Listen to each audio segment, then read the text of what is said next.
Welcome to the Besties in the Books podcast. I'm Liz. And I'm Ashley. And welcome to, believe it or not, our final part 6 in our Hunger Games miniseries. Crazy. Covering the Hunger Games. Amazing. It's been an emotional time, gotta say. It's been an emotional time. Yeah, it's true. It's our third miniseries, guys. We started you off with Harry Potter reading for the first time, and we're adults, so that was a time. And then we read Twilight for the first time. Hunger Games was a first time read for me, a reread for Liz, and we lined it up to line up with Sunrise on the Reaping, which if you missed that whole episode, that was out last week, so you can go check that out if you need, someone to talk to. Feel free to hash it out in the comments over there. And you guys... we have another mini series lined up for you. Don't you fret. We try to do one once a quarter if you haven't noticed here. So our Fridays are like our bonus episode days, and stay tuned till the end, because we will let you know what that mini series will be, and it is gonna be a fun time. I think it'll be a nice little brain break. I think maybe or not. We don't know, because it'll be a first time read for us. So. We'll just put it this way. There ain't no way it's going to be as emotional or serious as the Hunger Games. Okay? Yeah. It's like we structured it this way intentionally so that we could just have like a silly, goofy time after this, emotional roller coaster, which has been the Hunger Games. Yeah. Yeah. So stay tuned. Stay tuned and listen to that. To the end. Yeah, we can't wait to announce it. It's going to be funny. Okay. Today we're going to be giving you all of our thoughts on the Hunger Games series as a whole, book series, the Hunger Games series as a whole, movies as well. We're going to be ranking them. Yep. Just because why not? Yep. We're just going to kind of talk about, we're going to do some smasher passes. Like, it's going to be a fun time. There's definitely going to be spoilers as we get into it for sure, because we're going to be talking about the series in their entirety. We don't want to have to censor ourselves. Yeah. But to kick it off, we are going to give our basic star rating and review for the Hunger Games book series as a whole, and then for the Hunger Games movie series as a whole. So if you want to stick around for that, feel free, and then we will let you know once we get into spoilers moving on from there. But before we get into that, we just want to say thank you for being here. Thank you for being here, you guys, and joining us for this Hunger Games deep dive mini-series that we're doing. Make sure to like, follow, and subscribe anywhere you like to listen to your favorite podcast, including YouTube, if you haven't yet. Join us, for our weekly Tuesday episodes. So just because Hunger Games is done, don't you worry. We got a lot more coming down the pipeline for you. We got some fun author interviews lined up, some silly times too, but all book related. And come on in, the water is fine. You can also check us out on Instagram and TikTok at Besties in the Books Podcast. So check us out there and hang out. We love to have you. Thank you so much for listening. We'll see you at another time. Truly. So let's just kick this off, like I said before, with our spoiler-free basic star rating. We can give a sentence review if that makes us feel good, whatever you want to do. Let's do the books first. So you want me to go first this time, or do you want to go first? Okay. The book series. Okay, and this encompasses everything. So it's the original trilogy and A Ballad of Songbirds and Snakes and Sunrise on the Reaping. So we're just counting it as 5 books, okay? Boom. So for all 5 books, shockingly 5 stars. Yeah. Oh, what? Didn't see that coming. I know what. It's like you guys follow us like here on Goodreads. You're like, but you rated every book 5 stars. Why is the series not 5 stars? Of course it is. Yeah. But that's a whole 3. I don't know. Yeah. It was all right. It was all right. But this is confusing. No, yeah. It would be. 5 stars for sure. It's hard to sum it up in one sentence, but it has everything you need to, it's got important themes throughout, excellent character development, a world that is immersive, a fast-paced storytelling style, and a variety of perspectives. Therefore, it gets a 5 stars for me. Yeah, totally. Excellent. Great job. Excellent. Very good. Yep. Very good. Yeah, 5 stars for me as well. Listen, I was at that time in my life. It just came at the perfect time. I really wanted a book series that could rip my heart out and sew it sloppily back in together again. And guess what? I got it. Delivered. Yeah. Yes, you did. So, yeah. And then some. You know, I had very low expectations for this book, and we'll talk about that in a little bit. And boy, was I wrong. And I'm so glad I was. I thoroughly enjoyed it. If you're listening to this thinking, do I need to read The Hunger Games? Yes, you do. This is my new, thing that I'm screaming from the mountains. Okay, I realized this the other day. I'm obsessed with Hunger Games in the level that I'm obsessed with ACOTAR and the Sarah J. Maasiverse. Truly. Yeah, okay. I think about it day and night. I watch all the memes and the funny reels about it.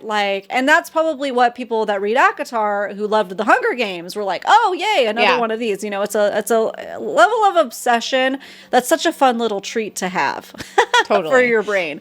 You know? Well, and I think that's why we do these mini episode series is to help us and then other people find those fandoms that are totally immersive. Yeah. You know, it's we love that. Yeah. I love it. Yeah, I had a friend that reached out to me and was off of one of the books that I posted, and she's like, oh, let me know when you find another Hunger Games level obsession book to read. And I was like, well, it was 2 days before Sunrise on the Reaping came out. I'm like, well, you're in for a treat. A Hunger Games book comes out in 2 days. And she had no idea. She's like, oh, great. Oh, my gosh. Yeah, and she hadn't read Ballad of Songbirds, so she's going to read both of those. God. But I was like, hey, you need something that's Hunger Games level obsession? How can I interest you in some more Hunger Games? You know? Did you want some more? You know? Boom, time. I love that. What a treat. It is. What a treat. And then also, but what a good, we do love that next level. And for me, what I love so much about Hunger Games is all the tie-ins, I think, too. And Sarah J. Maas does a lot of good work doing that. Throughout Throne of Glass, there's constant tie-ins because it's kind of like your own little mental scavenger hunt. And I love that. And, I feel with Suzanne Collins and Sarah J. Maas too, not that their storytelling style is similar in any way, shape, or form, but I feel they're not it's not a bunch of filler. It's not a bunch of filler, but it's also not little side quests off to nowhere or little Easter egg trails that literally aren't important. It's that's what I appreciate is it's going somewhere. We're going somewhere. We're piecing it together. We get to play detective. It's fun. Yeah. It doesn't make me feel sad at the end once we get the answer because it was just stupid and not worth it, you know? Someone said that Suzanne Collins never gives you a description without intention. So she won't say someone's eyes are blue just because it's fun to say they're blue. You know, there's always a reason, and that's a bad example, but there's always a specific reason. She don't got no time, you know? Most of these books are 350 pages, you know? So everything's intentional. And I appreciate that because when I read a book that feels like everything's supposed to be intentional and then it never was, it's the worst. What a scream. So everything was intentional and we appreciated that. So 5 stars. What about the movies for you? The movies for me, because, so just to clarify, this would be a rating scale against other movies, right? Yeah. Okay. A rating scale against other movies, I would rate the movies as a whole as, I'd say, a 5 stars as well. Yeah. Yeah. Is it 5 stars the book is 5 stars? No. But, I feel as far as movie adaptations of book series go, 5 stars. For sure. Yeah. I feel if I'm giving a little review, I feel they conveyed the messages in a way that made sense and was fast-paced enough to keep the plot flowing in movie form without leaving out so much stuff that it didn't make sense or that there were plot holes, etc. Were they perfect? No, but it would have been impossible to fit everything in. Yeah, it's true. Yeah. Yeah. So that's how I feel. Yeah. Yeah. Well, when Liz was here, I just bought the whole DVD collection with Blu-ray and, downloadable version as well. Very cheap, by the way. So if it's still available, I'll link it down in the comments. Buy yourself a set too, because everybody was pissed right now because they're like, why don't we have Hunger Games on any streaming service? That's crazy. True. So, and it was actually hard to find one to rent. So suspicious. Anyways, so just buy yourself a physical copy so you never have to have that problem again. So I have to say, and at first I was like 4 stars, because to me it did have some missing elements in it that I think were important and made people miss out on, but that's okay because I have a thing to say. So still 5 stars, all of them. And not because it's perfect by any means, because it's not, but I know I'll watch these over and over again. And to me, this franchise made me change my perspective on movies versus books. Like that battle that happens all the time. Kind of Twilight too, a little tiny bit. But it's not meant to replace the books. And I think I've always had that subconscious feeling when I watch book movies. Yeah. And really though, what Hunger Games did was probably inspire people like you to go and read the books. It was like a little taster or even an extension of the book. It's a way to get it into the general public. It's an art form, right? To get, and they kind of water it down a little bit, but it almost feels like at this point it's intentional, to get more young readers to be able to read these books and encourage them to do it. So I have a different take on that, different perspective. So now I can appreciate the movies. Before this, I would have said 3 stars for the movie. I wasn't sold and I didn't love it. But look at me, changing my ways. Changing your tune. Changes. Okay, so now that you guys know that everything is a 5-star, just go start it. Should we get into our spoiler section? Yeah, we'll do some spoilers here. Do-do-do! Get out of here. If you're still in the middle of reading this book for the first time, this book series, save it to your playlist, watch it later, okay? Yep. You don't want to spoil anything. But we got to rank these, and it's going to be hard, guys. It was really hard. I don't know how much we'll be spoiling in the ranking, but that's all right, just in case. Because, golly, this was requested. Shout out to the people that were requesting us to rank these movies and books. And I was like, we'll do it, but it's going to be hard. So, okay, so just right off the bat, the book versus movie showdown. So, did you which ones did you like better? Okay, let me just say this. I don't know if you're on the same page as me or not, but literally, I'm going to make this easy for you guys. Book versus movie, books all the way down win. Same. I loved the books. They gave so much context. They gave the entire picture. Boom. Done. Yeah. Easy. That's what I put. I just put liked all books better. And it's not because the movies weren't good. It's just because the books were so good. Like you just said, you can only fit so much into an 1.5 hour, 2-hour movie. You know? And then they split up Mockingjay into 2 and still it wasn't enough. Yeah. Mm-hmm. So... And then there's some things that are changed in the movies here and there. And there's more focus on the love triangle for me. And I felt like that gave the books a disservice in a way because it's so much more than that. Even with Ballad of Songbirds, it was focused on the love story between Coriolanus, golly, I still do it, Coriolanus Snow and Lucy Gray. And it's so much deeper. Right now, I'm not a Snow apologist, okay? Or whatever they call it. I'm a Ballad of Songbirds apologist because it's like, it's being watered down to this simp love story and he's just mad that she didn't want him.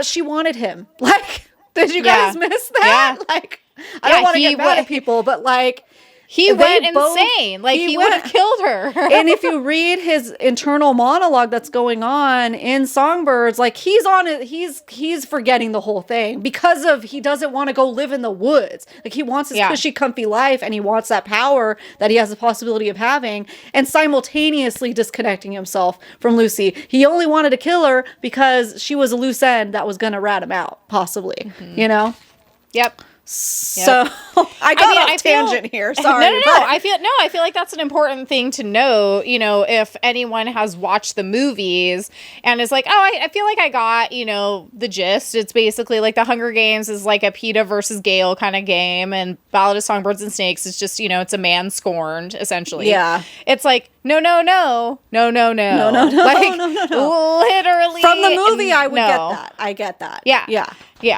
But while the love stories in all three stories are important, because I feel like, you know, an ongoing theme throughout the whole Hunger Games and the prequels is, you know, the devastation of war on people's real lives and relationships. Yeah. So it's important to show those connections to other people. Lots of times the relationships are very symbolic of other things, and I think that is what is important to remember when going into the books. Exactly. Yeah. So that being said, okay, so we've established that we liked all the books better than the movies, but not because the movies were bad, just because the books were really good. The movies gave us like good visual aids for sure. They really did. I will give a shout out to Ballad of Songbirds. So Hunger Games for me, they focus too much on the PETA versus Gale situation, you know, whatever. But the Ballad of Songbirds did change a couple things that I really liked. That scene with Lucy Gray and the snakes, that was completely different in the books. She still had her scene, but she didn't win at that scene. Where in the movie, she won with it. And it was like crazy and intense. And then we find out she's live singing it. So they did do a good job on a couple of things, tweaking. They took out the nut. Being called the nut in Mockingjay. They did. They saw the error of their ways, you know? So we could give credit to there. Okay, but movie ranking. You want to do movie ranking first? Sure. Okay. This was really hard for me. Oh, yeah. Yeah. All of them were. It was really hard. Okay, so number one, should we do our favorite to least favorite or least favorite to most favorite? Most favorite to least favorite. Okay, so number one, my most favorite movie, we're doing movies, was The Hunger Games. So the first one. Nice. And I think I just say that because of the fact that it's what sucked me in to, it was good enough of a concept and well enough done to where it convinced me to read the books. Yeah. So, and I feel like I appreciated all the casting, and it was just, it was great visual aids. So that's why Hunger Games is number one for me. Yeah. Number two is A Ballad of Songbirds and Snakes.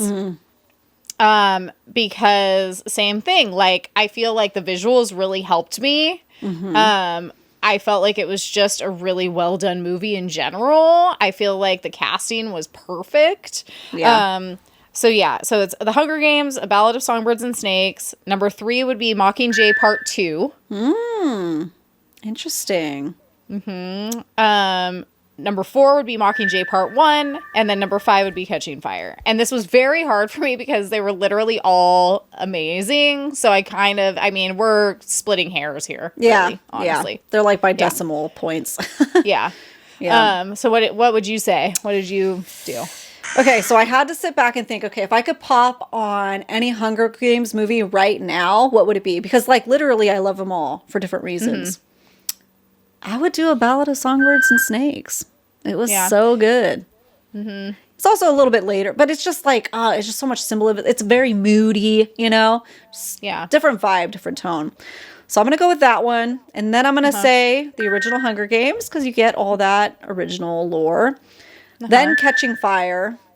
Okay. Number 4 and 5 would be Mockingjay 1 and 2. So those were my least favorite. Yeah. Again, it's like I'm picking least favorites like based on pretty much like, you know, thoughts and prayers. Like literally like just what I felt. Like it's not like I disliked Catching Fire and that's why I put it last. It's just, to me, I guess that's a good way to put it. It's one of the ones I'd more least likely put on if I am just wanting to throw a Hunger Games movie on. Yeah, exactly. Yeah. And Mockingjay movies for me stood out to be, I knew those right away were my least favorite because they were just like fine. I don't know, they were slower. I didn't feel like they missed some stuff that was important, but whatever. What about your book ranking? Okay, here we go. Book ranking. My favorite, and again, guys, like this is so hard. They were all 5-star reads. Okay. Yeah. My number 1 is Mockingjay. Number 2 is Sunrise on the Reaping. Ah, yes. Number 3 is A Ballad of Songbirds and Snakes. Mm-hmm. Number 4, The Hunger Games. And number 5, Catching Fire. Interesting. It almost feels kind of opposite almost, or just mixed up. No rhyme or reason. No rhyme or reason. No, I feel like for me, Mockingjay stands out to me as being my favorite book because I really liked, like, reading about the games is necessary, important, entertaining, interesting, all the things that you want in a book. However, I felt like Mockingjay stood out to me because that's when we actually saw the real life implications of war. Yeah. And how that played out in like taking down this tyrannical regime. So that's why it got my number 1 spot. Ooh, yeah. And then Sunrise on the Reaping got number 2 simply for the fact that it filled in a lot of the blanks. Yeah. Oh, yeah. Yeah. So what about you? Okay. Again, all 5 stars, so it's hard. I'm gonna go with number 1 favorite book. Start with number 2. Just I know, I was like, that's confusing, but okay. I'm just gonna hop around. Number 1 favorite was Catching Fire. Oh, I loved opposite that. of mine. Yeah. Interesting. Mm-hmm. It's very funny. Number 2 would be The Hunger Games. It's what made me. It's what made me love. Okay. Number 3 would be Ballad of Songbirds and Snakes. And then Sunrise on the Reaping. But gosh, you know, I feel bad putting it there because I did love it and I'm just coming off of it. So let me marinate for a second because they're all really equal, truly. Okay. And then Mockingjay again. It's more That's mostly interesting. because they're underground and you know me, I don't like being stuck underground like Katniss. So yeah. It gives you Shadow and Bone flashbacks Yeah. being in the cave. That's interesting though, because literally Mockingjay and Catching Fire are reversed for us as our least favorite, most favorite, and the Ballad of Songbirds and Snakes is both of our number 3. That's interesting. Yeah. What does that say? What does it say about love us? I don't know. I have no idea. Yeah. That it's really hard to rank 5 books that are all equally as good as each other. That's what it says. It's at that point we're just on vibes, you know? Yeah. So hey. So, favorite movie moments. Do you have any movie moments that stand out in your brain as being pivotal? First of all, what a treat it was that Liz was down here and we got to watch so many of these. All of them actually together. Yeah. And whenever Sunrise on the Reaping comes out next year, we better do it together. I think it comes out this Thanksgiving. I think it's next one. 2026. Really? Yeah. I heard that they bumped it up. That's weird. Okay. Oh, okay. Well, I'll have to look and see. We're just 2 halves of a brain that make a whole, so we're both right and wrong. Someday we'll find out. We could just Google it also. All right, you Google it while I tell you one of my favorite parts. I have a list, okay? But the standout parts in the movie for me, the lumberjacks of District 7 spider monkeying up the tree like Edward does with Bella.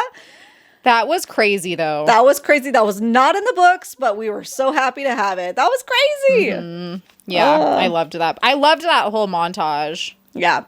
That's on my list crazy. of favorite parts of the movies because that is, for anyone who hasn't done this, if you feel like up a tree.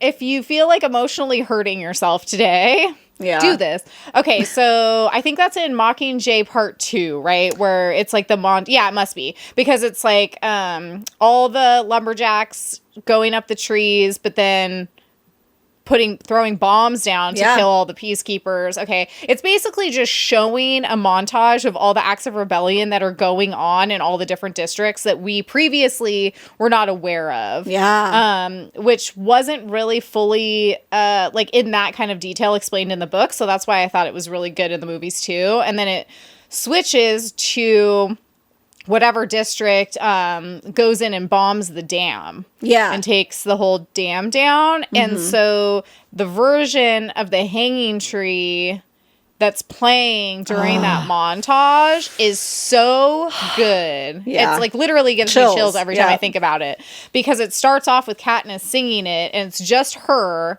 and then you have all these other voices that come in, like it feels like a true like kind of like protest song, and then they show all these things happening and it just picks up momentum and picks up speed and intensity. And like even like once you've watched it, go listen to that song specifically on the soundtrack, because they do that from beginning to end on the soundtrack too, so that you can really like re-experience it. It's so good. So good. Let's see. Sunrise on the Reaping movie release. Let's see if they can just tell us. Yeah, no, you're totally right. So it's November of 2026 is what they're saying. I wonder where. Yeah, I was hearing that it got switched to this year, but it didn't. So I wish. Maybe it's a hope and a dream. Yeah, that would be so crazy. Well, I was thinking, wow, that's ballsy too, to like come out the same month and time as Wicked Part 2. And you'd have like 9 months to get it together. There's just no way. Yeah. No way. Unless they're already in the works, but they haven't even cast people yet. Stay tuned in the end, because I'm going to ask you guys who you think is going to be cast as who. Okay. Peeta as a rock. Peeta as a rock. Love it. Classic. A part that you will never forget. Never forget. Peeta getting electrocuted. Oh my God, I forgot about that part. Especially because Ashley and I were like having like this whole discussion. We're like, oh my God, Peeta, he's so annoying because he's like so useless out in the wilds, And then he finally gets this machete and he's just like, we're like, oh, how did he figure out how to hack through the woods? Oh, he didn't. Boom. Immediately electrocuted. We're like, oh my God, had to be resuscitated. Literally. It was so much more tragic and horrifying in the books, but then in the movies, just something about people get electrocuted in the movies that it just doesn't translate as well. Yeah. It was much more comical than sad. It was like, sure. I don't know. Sorry. We're just those people that laugh at prank videos, okay? It's true. And I mentioned this already, but the snakes crawling up Lucy Gray as she's singing one final FU to the Capitol. Yeah. So that was crazy. That's a scene I will never forget. Mm-hmm. Snow walking back into the Capitol. Yeah. That was I had to put that in our reel this week, Oh, I saw. I was like, wow, that's so good. It's so good. It's like the start of like the freaking evilest evil ever to evil. Wow. It's just the beginning. Yeah. Anything else that comes to head? Yeah, I feel like the parts that always stand out to me are like obviously when Katniss, says fire is catching, like she does her whole like speech. Yes. I feel like obviously that was really impactful in the books. Mm-hmm. Obviously, but I feel like the way that Jennifer Lawrence delivered those lines was so compelling, and it was just like expertly done. Like that sticks out in my brain for sure. And then there's obviously like the horrifying parts like that I'll never forget, like literally, when Finnick dies, for example. Yeah. Mm-hmm. Like those moments in the movies, I feel like were just like, you may have pictured it a little bit differently in your head when you're reading it, but then watching it is also, I feel like, really impactful too. I feel like they just did a good job. Yeah. Sunrise on the Reaping is going to be brutal. I got to tell you. Are they going to keep that scene? Well, especially because we know it's not... Like, we know it's not going anywhere good. You know what I mean? I'm going to be crying the whole movie theater. I'm going to cry so loud. They're going to kick me out. I remember also we talked about this when Katniss's dress turns into the Mockingjay with all the feathers and everything. That was really cool to see, like, on screen as well. Yeah. Katniss having to see Senna being taken down and beat up and she's, like, screaming. Oh, yeah. Everybody was cast so well. Overall, it's just amazing. I feel like in all the movies, we struggled with Peeta's casting. I think. Sorry, Peeta, but he grew on us. But it was he grew on us because you have to. He grew on us when he was all traumatized and messed up. That's when he grew on us. So it's just the fact that he's only, what did we look it up? He is 5'4" or something, and he's supposed to be this big dude that can throw things that are heavy, and it's just like, well. I don't think so. Not believable. Like, didn't seem that believable. So. Yeah. I'm willing to look past it, just like I look past everything else in Twilight, okay? Yeah, right. That's the one at thing. least Okay. yeah. Well, it's like Twilight's supposed to be terrible. Yeah, so at this it's point. like, Well, originally wasn't, but yeah. yeah. So any movie moments that you hated, meaning like they actually weren't good, not like because a lot of bad stuff happens. Yeah, of course. But like anything that was just like cringe. Yeah, the one thing that stood out to me, I was with you watching this, and we were yelling at the TV when Katniss and Gale have to sneak through the Capitol after leaving Tigress's place, and they're just wearing a cloak to hide themselves. Yeah. That wasn't like that in the book. In the book, they got like all No. crazy Capitol dressed up, and then they're just wearing like a gray cloak with their face completely like up out in the open Yeah. for like 10 minutes. Give me a break. It didn't make any sense. So that was really dumb. didn't So that make pissed any me sense. off. That's the only move. That's the Yeah. only part I could remember that I'm actually pissed off about that. But okay.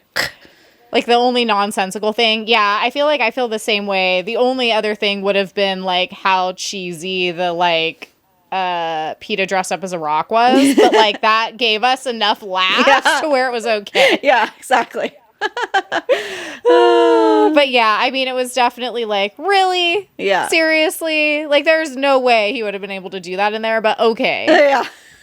Yeah. Yeah. So, okay, just to go back to the, like, series as a whole. Yeah. Like, not necessarily the movies, but just, like, you know, whatever, the whole fandom. The movies, the books, whatever. Are we happy with the conclusion, the ending, where we're at with it right now, etc.? 2 thumbs up for me. I'm happy. Oh, wow. I just did fireworks on our FaceTime. Great. What about you? Yeah.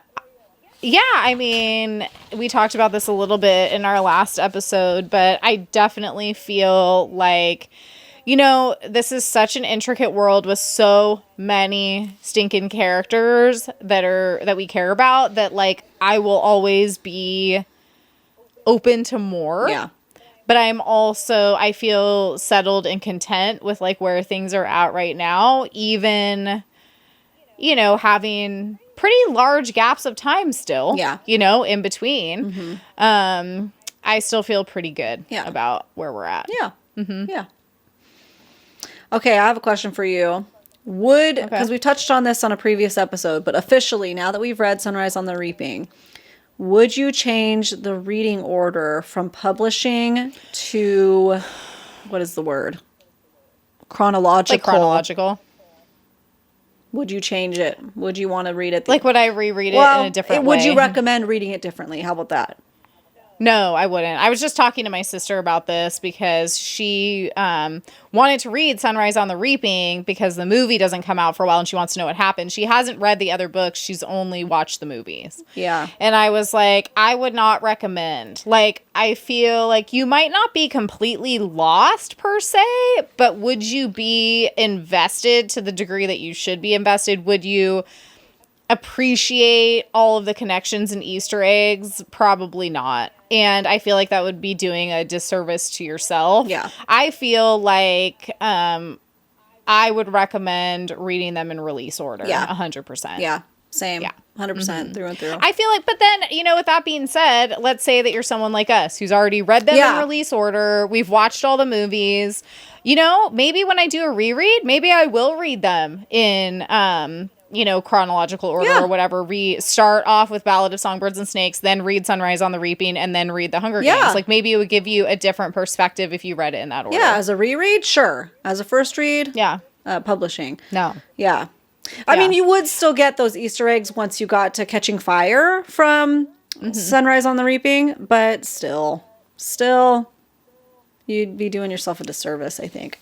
Yeah. Yeah. I feel like that might be interesting, though. Maybe I will do that next time just to see if you pick up anything different reading it in that different order. Yeah, just like Throne of Glass. Like, let's just keep it going. Just keep picking up and reading it again. I'm going to miss them. I'm going to miss them. Any unanswered questions that are just like gnawing at your brain that you're upset about? Tigress. Still don't know how to say her name. What is it? Yeah. Yeah, just wondering what happens to Tigress. Wondering what happened to Lucy Graybeard. I think that those are the two that, will haunt us. But it's my own keep fault, us up at night. so it's okay. It's me hyperfixating. How is that? Oh, I was gonna say, how is that your own fault? Yeah, I'm just hyperfixating on it. That's all. Yeah. Same. Because you had that moment when she helps hoard them or hide them, whatever, and then that was it. So that wasn't it, because I immediately went to Ballad of Songbirds, and there she was in the first chapter, and I was like, ah! Yeah. Like, we could fill in the blanks. We could see there's probably a falling out. She already can see that he's turning into her dad in a bad way at the end of Ballad of Songbirds. Yeah, but, you know, yeah, golly. Yep. So, no, I feel like, the only thing that's left really to say is, do we understand why this series is so hyped and the fandom is so strong? As being a part of it now, absolutely. I get it. I get it now. I get it. I was wrong, Liz. You were right. I was wrong. Eat my words, and I'll eat them all day and all day. I get it. I get it now. Thank you for changing my mind, Liz. Another shout out to you. You're welcome. You're welcome. I knew you'd love it. I knew you would love it. Like, I have never, ever, like, it. I'm sure these people will pop out of the woodworks now, but, like, out of the people that I know, I have never known a person to start the Hunger Games books and not finish them, or to start them and be like, you know what, I'm DNFing because I hate this. Like, I don't know a person who's done that. Like, and I'm sure that there's plenty of people who've done that, but, like, I personally, everyone who starts can't stop. We thought it was me. We thought I was that person, because I thought I had started reading it a while ago, a long time ago, and I was like, I couldn't get into it. Must have been something else, because it wasn't this. There is no way I could have read even one chapter and been like, nah. So I think for me, the movies did an opposite thing of inspiring me to read and want to consume more. The movies didn't hit for me. So I know I watched the first movie, and again, I think I saw snippets of a couple of the other ones on TV or something, and it never hooked me, because I thought it was just a kid's, love triangle story. And some murder was involved. So I had no idea the complexities. So for me, it worked in the opposite way, but I wasn't technically the target demographic, being in like a, 20-something-year-old, even though I can confidently say that you will benefit from this series at whatever age group you read it, as long as you're like of age to read it, right? So at least like 13 or whatever and on. And every decade, you're going to find something else in this book that resonates with you. That's That's amazing. Not all book series can do that. So commend. It's rare. Miss Suzanne. Wow. So thank you, Liz, for changing my ways. Helping me change my ways. Hopefully we've convinced some more people to convert over to the Hunger Games I'm gonna make fandom. it my full-time job, okay? So congratulations.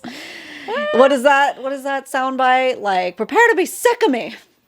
Oh, yeah, exactly. So, surprise questions, some more.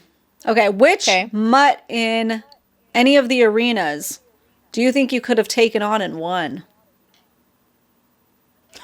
None of them. No, I'll just go with the butterflies, because those seemed manageable. Yeah. I liked the blowtorch idea. That was a good butterflies, idea. Or maybe even the mocking jays mocking you. I'd be like, I grew up with a really big family. I could ignore a lot of people and things talking. So, yeah. Mm-hmm. Okay. Any guesses on who you think will play Haymitch in Sunrise and the Reaping movie? I have no idea, because I'm so out of touch with like the young actors. Yeah. Like, I don't know who any of the young actors like 20 years and younger are anymore. It needs to be someone probably not on the radar yet, I think. Maybe, yeah. Because I think Katniss, that was her, Jennifer, what's her name? Jennifer That Lauren. was like her huge breakout role. So, and it's somebody, he's 16, right? When he gets reaped. So, it has to be somebody young, up and coming. No clue. I have to say, I sent Liz this. So the guy who originally plays President Snow in the trilogy has a son who is of age that would be President's. It's an actor. He's a famous actor. I'll pop him on the screen. I don't know his name, but he would be perfect to play Snow. So I'm hoping that we see that moment. So then you have all three Snows. So he's that perfect age, like around 50 or 60. So that's crazy. That is, I didn't realize they were related, and son and dad. So that's crazy. Okay. Which Hunger Games do you think you have the best chance of surviving in? So we got that we read about. So the 74th, which is Katniss's first, the 75th, the quarter quell in the clock. Mm-hmm. The 10th would be Coriolanus's Lucy Gray's arena, which is just a crappy arena. Or the 50th, Haymitch's picture perfect landscape. Which one do you think you could survive? Honestly, just logically, I'm going to go with the 10th because the game makers didn't have the ability to do the things that they have the ability to do in future Hunger Games. So there's less things that are likely to kill you. Yeah, but do you also feel like a sitting duck, sitting there just waiting for somebody to come over and stab you? Like I'm saying, though, logically it makes sense because there's less threats. Yeah. Okay. I see where you're coming from. Just from that perspective. Yeah, because you could be a sitting duck in any arena, really. I get that it's smaller, but after there's the explosion, there's a lot of places to hide and whatnot. So, like, in any Hunger Games, you're going to have the rest of the tributes trying to kill you. I wouldn't pick the 50th for the sheer fact that there's double the amount of people who are trying to kill you. Double the amount and you can't have any, you can only use your supplies. You have to, you can't have the water or the food. Oh. Mm-hmm. I would go with that. I would go with the 10th. Yeah. I would go with Katniss's, the 74th. Yeah. See, I feel like the game makers have gotten way too crazy by that point. Yeah, they have, but you can hunt and like harvest and get water and hide in trees, so yeah. I don't know. I don't think I'm surviving any of them, let's be clear. Yeah, but it's true. I would feel so claustrophobic. I don't know. At least, I guess Katniss's arena would give me the illusion of safety that I would need. Or else I'd have like a mental breakdown and freak out and bash my head into a wall if I was stuck in Lucy Gray's arena. But hey, good luck to you. Okay. Good luck to everyone. Yeah. Yeah. So in conclusion, I do have this thinking that came into my brain today. Okay. So Coriolanus Snow makes the Hunger Games into what we know it today, right? What if there's also the reasoning that he has that he actually can suss out the rebels through the games? Oh, and interesting. keep tabs on them and keep them in check. Because now we know that makes sense with Haymitch's story and probably Mag's, probably other ones, maybe Finnick's story, that in order to win these Hunger Games, you have to have, you know, unless you're just brute force like these careers with the outliers, you have to have that something else most of the time in order to win these. And a lot of those people like, are powerful in a way, you know? Yeah, like, are they getting too smart? Are they learning technology too well? Are they, yeah, totally. You know? That makes total like sense. He uses that as a way too. Like, there's just so many different branches out into. Yeah. No, that would make perfect sense. It's like, obviously, we know that they're being surveilled, but it would be like a way for him to, pluck an example out of every district just to see, like, what they're capable of. Yeah. Mm-hmm. Yeah. Mm-hmm. So they can always, until they can't do it anymore. Ha ha ha ha, joke's on you. You got taken down. The end. So, do you have any fun facts about the movies? Nope. I focused too much on surprise questions. So, congratulations. Sorry, I forgot. I just looked up Hunger Games movie fun facts, and the first thing that pops up is Katniss is a potato. This whole time? I had no idea.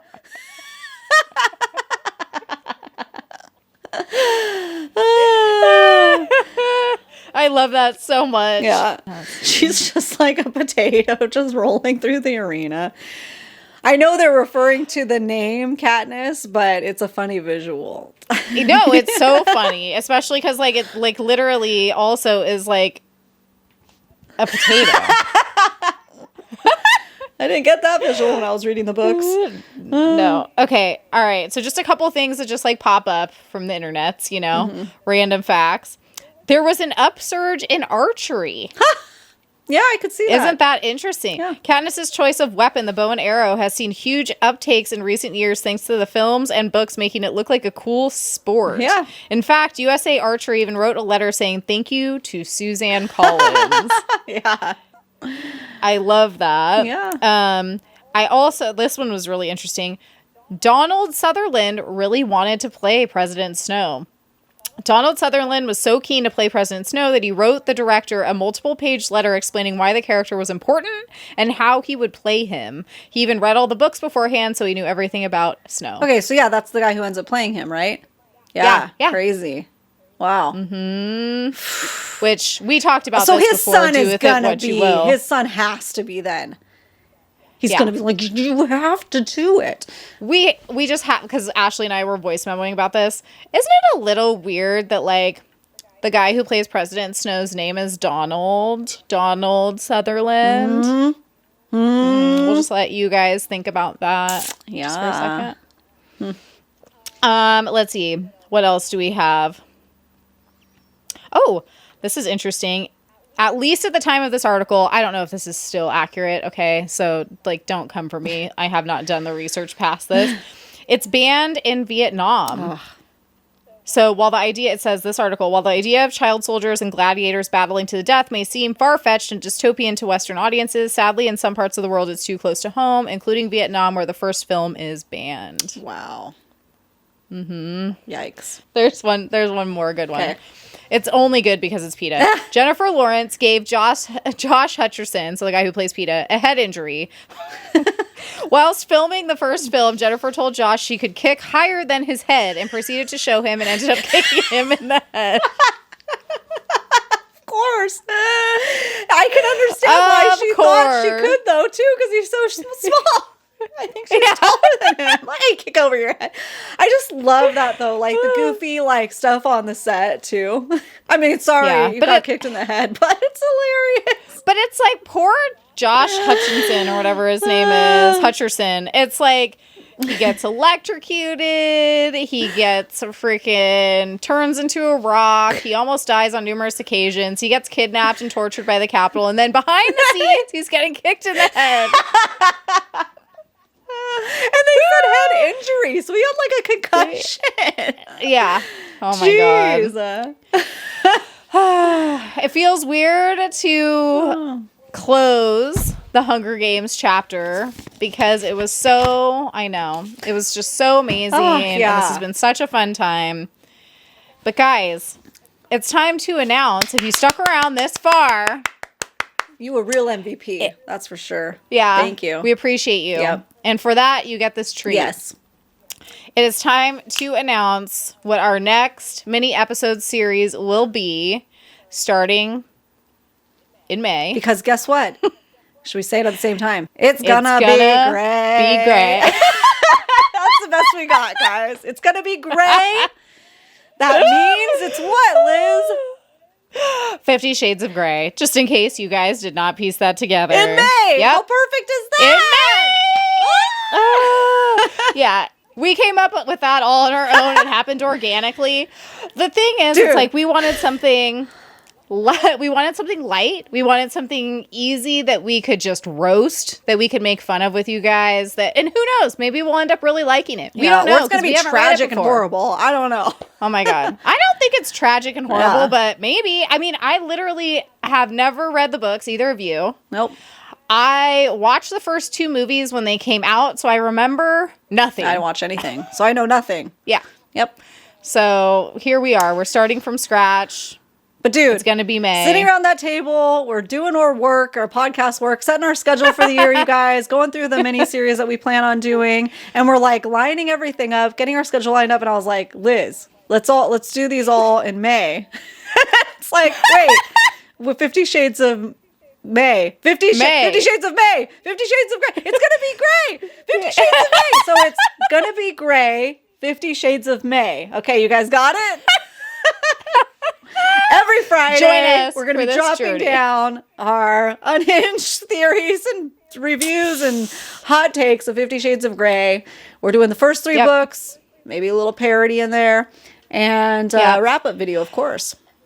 Yeah. So, was it fanfic for Twilight? We want to know more about that. Yeah. Because, since we covered Twilight, obviously that's a thing, is that 50 Shades was written as fanfic of Twilight. We need to delve into that some more. Yeah. We want to talk about, did it hurt or help the dark romance genre as a whole? Mm-hmm. And as Ashley said, we're going to be reading, the first 3 books, so the original trilogy, 50 Shades of Grey, 50 Shades Darker, and 50 Shades Freed. There are the 3 books told from Grey's perspective. Mm-hmm. We will not be reading those unless there's some crazy turn of events. Yeah. But as it is now, we're not going to be reading those. We're just going to be focusing on the original trilogy. And then we also will have a little surprise kind of sprinkled in for you. Mm-hmm. And we will also be watching the movies. Yep. And, let us know. Would you guys be interested in doing a live watch party with maybe some of the 50 Shades movies? Let us know, because I think that might be kind of hilarious. Yeah. Yeah. Yeah. Mm-hmm. Because as it is now, Ashley and I won't be able to watch those together in person. So either way, we'll be doing FaceTime or something, watching them together. Do you guys want in on that? Yeah. Let us know. Yeah. Let us know. We are so excited to start that. Keep your eyes peeled for the next Minisode series. We'll definitely, we'll post all of the Fable groups so you can join those. You guys will be fully aware if you follow us over on Instagram what's going on with all of the reading updates. Yep. So make sure to follow us there on Instagram and TikTok at Best in the Books Podcast. So you don't miss out on all those announcements. Turn on all those notification bells so you get notified when we post new episodes, which are dropping every Tuesday until those mini-series start up again. So still Tuesdays, even when the mini-series are going on. But then those will be on Fridays at Besties in the Books Podcast, everywhere you like to listen to your favorite podcasts, including YouTube, you guys. But thank you so much for joining us for this Hunger Games season. It was amazing. It was great. We had so much fun. So much fun. So enlightened. So it's depressing and sad. Just all the things, all the emotions. Yep. All the emotions. And now we get to look forward to the fact that it's going to be Grey. Yep. All right, guys. We'll see you next time. Bye. See you next time. Bye.